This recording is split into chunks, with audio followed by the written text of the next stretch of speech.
Salut les potes et bienvenue dans cette nouvelle vidéo. On a dépassé les 100 abonnés, donc bravo à nous 107 maintenant je crois même. La semaine dernière on a crash testé la première palette du diptyque de Eyo Coralie. Donc c'était 12 romances, autant vous dire que c'était pas vraiment un challenge pour moi vu que c'est exactement...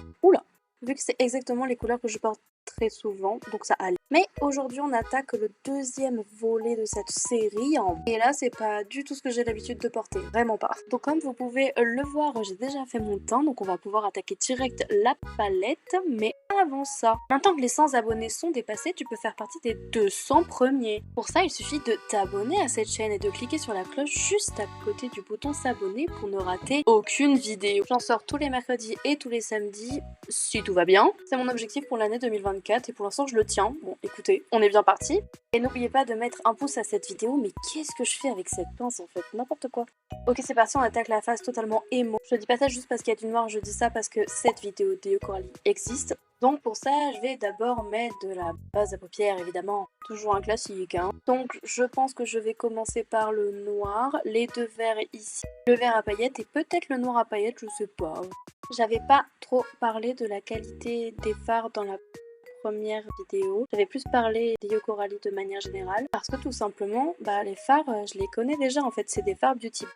Je sais qu'ils sont bien, mais c'est vrai que là, on va tester des fards plus foncés, donc on va un peu plus les mettre à l'épreuve. Là déjà, on voit qu'ils chutent. Après, les fards très foncés, ça chute quoi qu'il arrive. Donc finalement, avant, je vais poudrer dessous mon œil. D'abord balayer les chutes qui sont tombées. Ah ouais, ça attache un petit peu. Bon là, ça a attaché un petit peu, c'est pas très grave. On est qu'au début du make-up.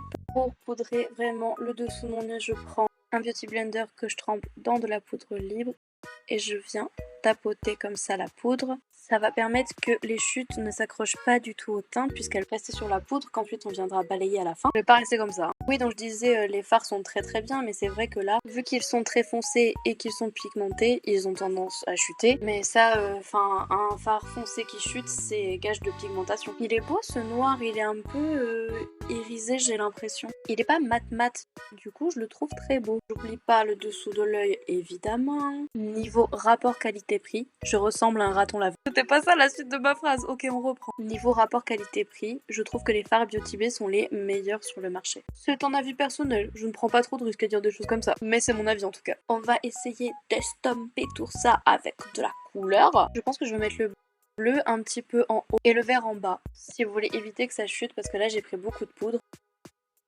Faut tapoter sur le haut de la palette. Avant je me moquais des filles qui faisaient ça. Elles se prennent trop pour des make-up artistes. Sauf que c'est vraiment utile en fait. Maintenant j'arrête de me moquer d'elles et je fais pareil. Enfin j'arrête de me moquer d'elles tout court. Mais j'avais 13 ans. Ensuite je prends l'autre vert du coup. Je viens le mettre là pour relier un peu le haut et le bas. Parce que j'ai peur que sinon le haut et le bas soient trop différents. Alors je vous confie un secret, je ne sais pas où je vais. Mais ça on l'avait vu ma grande, on sait pas où tu vas non plus hein.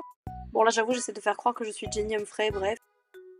Ça manque un petit peu de noir je trouve, on va mettre du noir à paillettes finalement. Ok, le noir à paillettes par contre, c'est un enfer au niveau des chutes. J'ai bien fait de mettre la poudre en dessous. Par contre j'ai l'impression qu'il est plus noir que le noir. Alors je pense que c'est parce que le noir, j'ai mis du vert par-dessus et oui c'est ça la théorie, bravo. Mais en tout cas il est joli hein. Avec mon doigt je vais prendre le vert à paillettes que je vais mettre ici et au niveau d'en bas au niveau du cercle.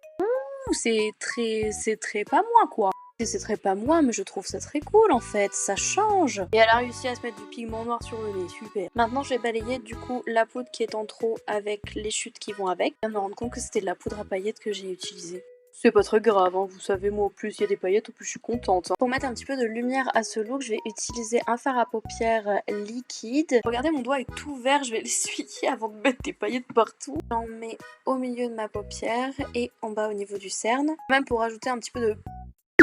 Je vais rajouter des strass. Alors pour les strass, j'ai décidé d'utiliser des blancs et des verres d'eau.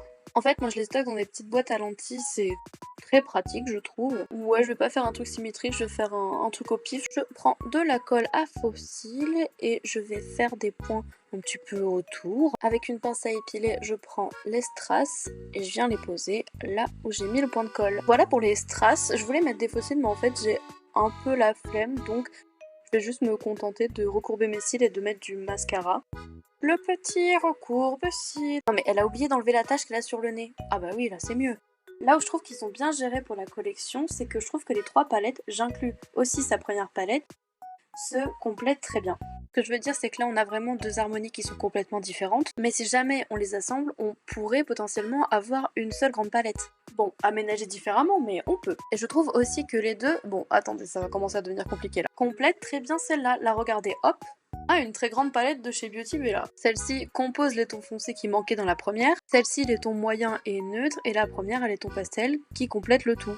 Je trouve ça très très chouette. Pour la lighter, j'ai décidé de prendre celui de chez Fenty Beauty et je le trouve mais somptueux vraiment, surtout avec un éclairage froid. Quand je parle d'un éclairage froid, je parle par exemple de la lumière de la lune. Écoutez, je pense qu'on est pas mal, je pense qu'on a fini.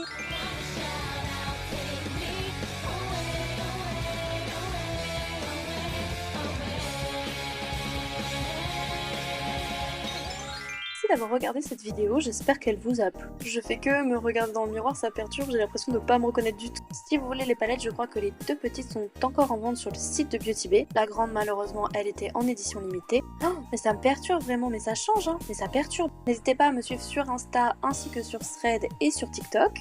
Vous pouvez également me laisser un petit commentaire et mettre un pouce en l'air si la vidéo vous a plu. Je vous laisse le lien Ko-fi dans ma bio si jamais vous voulez me donner un petit coup de pouce pour financer mes cosplays. Je vous fais plein de bisous, je vous dis à bientôt, prenez soin de vous.